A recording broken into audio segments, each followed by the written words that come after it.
और इनके साथ हम आज बात करेंगे। डॉक्टर सादिया खान हमारे साथ तशरीफ़ रखती हैं। अस्सलाम वालेकुम डॉक्टर साहिबा, कैसी हैं आप? ठीक हैं, बहुत बहुत शुक्रिया, बहुत बहुत शुक्रिया, thank you so very much. Then we have got Rabab, आप साइकोलॉजिस्ट हैं, थैंक यू जी, बहुत बहुत शुक्रिया। We are going to talk about depression, aren't we? Good, talk about depression, right? Yes yes. Okay, alright जी, बहुत बहुत शुक्रिया। Then we have got Naureen, बहुत बहुत शुक्रिया आपका, आपकी तशरीफ़ आवरी का। अगर आपको एक्सेसिव हेयर का प्रॉब्लम है तो we gonna talk to Naureen about it. अगर आपको लगता है कि आपको एक्सेसिव हेयर का इशू है तो नौरीन के पास एक ऐसा प्रोसीजर है जिससे वो हेयर खत्म हो सकते हैं परमानेंटली। एब्सोल्युटली, है ना? It's called electrolysis. Electrolysis, okay okay जी। So will talk about that and of course we have got the wonderful Kanan. Kanan, अस्सलाम वालेकुम। वालेकुम। आपको हमारे गेस्ट की बर्थडेज नहीं मिली? एक गेस्ट की मिली है। किन की मिली? Doctor Sadia. Doctor Sadia sitting right there. हाँ, अभी मैंने भी भेजी थी। आपने भी भेजी थी? मुझे नहीं मिली सर। ओके, अभी दे दीजिएगा, फॉरवर्ड नहीं किया। दे दीजिए। तो डॉक्टर सादिया के लिए निकाल लिया आपने? जी बिल्कुल, डॉक्टर सादिया का मैंने देख लिया। पहले मैं ये बता दूं कि ये कौन है। ये बड़े कमाल आदमी हैं, ये न्यूमरोलॉजी के माहिर हैं और बताते हैं आपको कि आपके फ्यूचर में होने क्या वाला है। तो लेट्स टॉक टू हिम। जी सर। जी डॉक्टर सादिया, डॉक्टर साहिबा की डेट ऑफ बर्थ मैंने देखी है। हमें नहीं बताइएगा प्लीज। तो बिल्कुल नहीं बता नहीं रहा मैं। तो डॉक्टर साहिबा को जो नंबर रूल करते हैं वो नंबर 8 है, और नंबर 8 इनको डबली रूल करता है, और एक इनको नंबर 3 रूल करता है। तो नंबर 8 के जो लोग हैं इनके बारे में मैं एक चीज़ हमेशा कहता हूँ, आज भी बता देता हूँ कि डॉक्टर साहिबा अपने नंबर्स के अकॉर्डिंग उन लोगों में से एक हैं जो ज़िंदगी में जो भी बनते हैं अपने बलबूते पे अपनी मेहनत से बनते हैं। ये सोने का चम्मच लेके पैदा होने वाले लोगों में से नहीं होते। नंबर 3 ऐड हो रहा है इनकी डेट ऑफ बर्थ में 8 के साथ, विच मीन्स के जुपिटर है जो कि पैसा कमाने के हवाले से लक फेवर देता है। तो स्ट्रगल रहती है ऐसे लोगों की ज़िंदगी में, डिलेज आते हैं, बट द थिंग इज़ कि एट दी एंड ये उस चीज़ को हासिल करने में कामयाब हो जाते हैं जिस पर भी ये मेहनत करते हैं।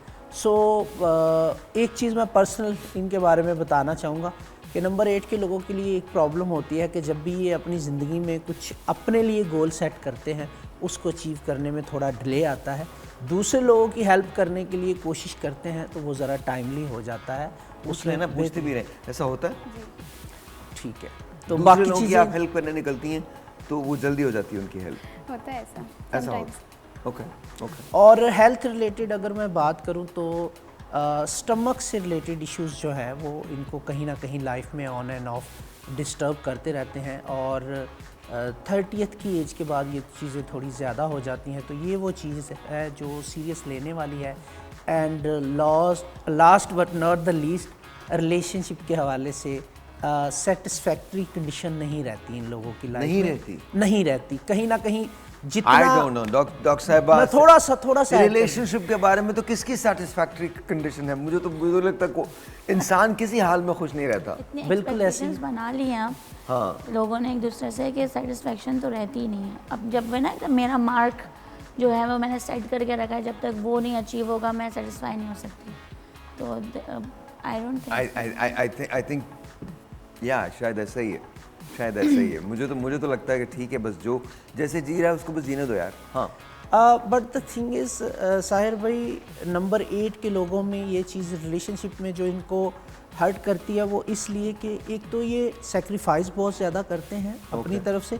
दूसरा, इनको एक छोटा सा प्रॉब्लम ये रहता है कि ये चाहते हैं कि जो भी इनके रिलेशन में है, चाहे वो दोस्त है, कलीग है, बहन भाई है या स्पाउस है, वो इनकी बात को और प्रॉब्लम को खुद अंडरस्टैंड करे, इनको एक्सप्लेन ना करना पड़े। है? हाँ, वाकई ऐसा? हाँ, जब इनको एक्सप्लेन करना पड़ता तो थोड़ा सा इनके लिए प्रॉब्लम। हर केस में ऐसा नहीं होता। नहीं, लेकिन ऐसा है कि आप ये समझती हैं कि जिससे आप मोहब्बत करती हैं वो आपको खुद ब खुद समझ ले, ऐसा आप रखती हैं? ये बात तो है। ये है। हाँ, तो फिर ये सही कह रहे हैं ना, फिर तो बिल्कुल ठीक कह रहे हैं जी। सो ये चीज़ है इनकी डेट ऑफ बर्थ में। अभी ब्रेक के बाद फिर इनके ईयर को कैलकुलेट करके फिर आगे की प्रेडिक्शन भी इनको। तो अभी आपने ईयर नहीं बताया? नहीं, ईयर मैंने अभी कैलकुलेट नहीं किया। अब फ्यूचर प्रेडिक्शन नहीं निकाली। तो फ्यूचर पर इन सब की निकालिएगा ना, ब्रेक के अंदर इन सब की प्रेडिक्शन होनी चाहिए। सबके फ्यूचर में क्या होता है, क्या हो रहा है, ये पता होना चाहिए। मसलन जैसे रुबाब क्या करेंगी, या मुझे तो बहुत ज़रूरत है फ्यूचर के बारे में मालूम करने की। सीरियसली? वजह? बस ऐसे ही। क्या कह रही, मुझे नहीं मालूम कर? मुझे बहुत ज़रूरत है मालूम करने ओके ओके, मैं आपको इंशाल्लाह बताऊंगा। और नौरीन, आपको ज़रूरत है मालूम करने की फ्यूचर के बारे में, या इट्स प्रीटी मच सेट? मैं पूछती नहीं हूँ किसी से, कोई बता दे तो वो अलग बात है, but I don't run after it. You don't really focus on it. It's okay अगर कोई बता दे। कोई बता दे तो ठीक है, जैसे आज पूछूंगी, ठीक, जरूर पूछूंगी आज। और अगर आप भी पूछना चाहते हैं तो मंडे से तो सर आप भी कॉल कर सकते हैं, मैम आप लोग भी कॉल कर सकते हैं, whoever is out there, whoever is watching me, आप लोग कॉल कर सकते हैं, and then of course definitely Kanan जो है वो उस बात के जवाब देंगे। तो जी आपके फ्यूचर के अंदर क्या है? मेरे बारे में तुमने कुछ और कैलकुलेशंस किए या नहीं किए? बहुत सारी अच्छा, कैलकुलेशंस। एक मुझे एक बात बताओ, ये ऐसा होता है कि आज का दिन कैसा रहेगा, ऐसी भी कोई कैलकुलेशन होती है? हाँ बिल्कुल होती है, हर दिन की कंपैटिबिलिटी जो है तो वो। आज का दिन बता दो मेरा कैसा होने वाला है। आज का दिन आपका कैसा होने वाला है? सो आज आपके इखराजात जो हैं थोड़े से ज़्यादा होंगे, मैं जा रहा हूँ। But it's a good day. बस it's okay, I am just leaving. इखराजात तो कम ही नहीं होने मेरे भाई। हो सकता है आज आपका शॉपिंग का प्लान हो, या इस तरह की कोई कहाँ का प्लान हो? छोटी मोटी हो कहाँ का आपकी प्लान? शॉपिंग वगैरह, या इस तरह की कोई भी ऑनलाइन या कोई भी इन्वेस्टमेंट आपकी छोटी मोटी हो। इखराजात आपके नज़र आ रहे हैं, but it's a good day. Relationship के हवाले से और जर्नल एक्टिविटीज़ के हवाले से ये अच्छा दिन है। It's a good day. मेरी जो नॉर्मल एक्टिविटीज़ हैं वो अच्छी होंगी, and it's a good day because मैं ऑनलाइन में इन्वेस्टमेंट को होती हुई नज़र आ रही है। That means I am gonna purchase something, right? और आज आपका मूड भी कंपैरेटिवली ज़्यादा अच्छा रहेगा कल की निस्बत। जो कल गुजरा है उसकी निस्बत आज आपका मूड ज़्यादा बेहतर है। हालांकि आज जितने मसाइल आज हैं कल शायद उतने नहीं थे, और मुझे यकीन है कि ये जो वीकेंड मेरा गुजरने वाला है बिल्कुल अच्छा नहीं गुजरने वाला। वो तो आगे की प्रेडिक्शन होगी ना, I am talking about today. अच्छा, लेट्स सी कि क्या होता है, और मैं आपको मंडे को ज़रूर बताऊंगा कि ये इन्होंने जो कहा है ऐसा होता भी है या नहीं होता। लेकिन टू मी आई थिंक आपके जो मूड का दारो मदार है वो आपके अपने ऊपर होता है।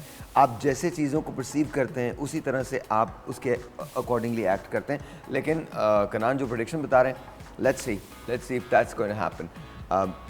आपने कभी अपना फ्यूचर जाना है इससे पहले? नहीं, कभी नहीं जाना? नहीं, मतलब रिलीजियस बिलीफ है ना एक तरीके का, फ्यूचर के बारे में जो है वो नहीं पता। वो तो ये भी कहते हैं, हर अब दुनिया में सब लोग कहते हैं कि रिलीजियसली तो ये एक बिलीव है कि जनाब गैब का इल्म सिर्फ खुदा को, ये सिर्फ इल्म है। बिल्कुल ये सिर्फ इल्म है, it has got nothing to do with.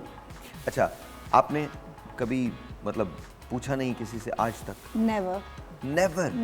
So this will be your first not time? For the future हाथ भी नहीं दिखाया, of course for religious point of view. अच्छा, बट मस्ती में इस तरह बगैर हाथ दिखाए कुछ बता दे तो वो अलग बात है। नहीं, हाथ तो मैं देखता भी नहीं, मैंने उनका भी नहीं देखा, बस साहिर भाई का भी नहीं देखा। पास्ट भी बताइए, डेट ऑफ बर्थ से आप कैलकुलेट Let's see. करते yes, can date of predict the birth past. से। इट्स न्यूमरोलॉजी बेसिकली, ये डेट ऑफ बर्थ से और नेम के अदाद से कैलकुलेट होता है। ओके, तो ये हाथ देखने का इससे कोई अच्छा, न्यूमरोलॉजी जो है बहुत पुराना इल्म है, इल्म जफर कहते हैं इसको। ये आज का नहीं है, बहुत 5000 ईयर्स ओल्ड जो है ये पुराना knowledge इल्म है। यस, और I think numbers really do matter. ऐसा नहीं है कि नंबर्स मैटर नहीं करते, नंबर्स डू मैटर। उसके अंदर सर्टन ट्रेट्स होते हैं, सर्टन चीज़ें होती हैं, so we do not know exactly किस तरह से ये होता है। लेकिन बहरहाल न्यूमरोलॉजी के हिसाब से बहुत सारी चीज़ें बहुत एक्यूरेट होती है और बहुत आपको पता चल जाता है। लेकिन अगैन गैब का इल्म सिर्फ खुदा को है, खुदा के अलावा किसी चीज़ को, किसी को कोई भी जिंदा सांस लेने वाली चीज़ जो है वो ये नहीं कह सकती, कोई भी लिविंग नॉन लिविंग थिंग ये नहीं कह सकती कि मैं ये होगा या ऐसा होगा। ये सिर्फ खुदा को पता है। मैंने बहुत पहले, बरसों पहले एक शेर पढ़ा था, ज़मीन पे जायचे कुछ और कहते रहे मुझको, वो आसमां पे सितारे मेरे बदलता रहा। तो that's what it is. But at the same time just remember this, ये इल्म है और इल्म की बुनियाद पे ये सारी प्रेडिक्शंस होती हैं। बोल एंटरटेनमेंट के शोज देखने के लिए हमारे चैनल को सब्सक्राइब करें और बेल आइकन पर क्लिक करना ना भूलें।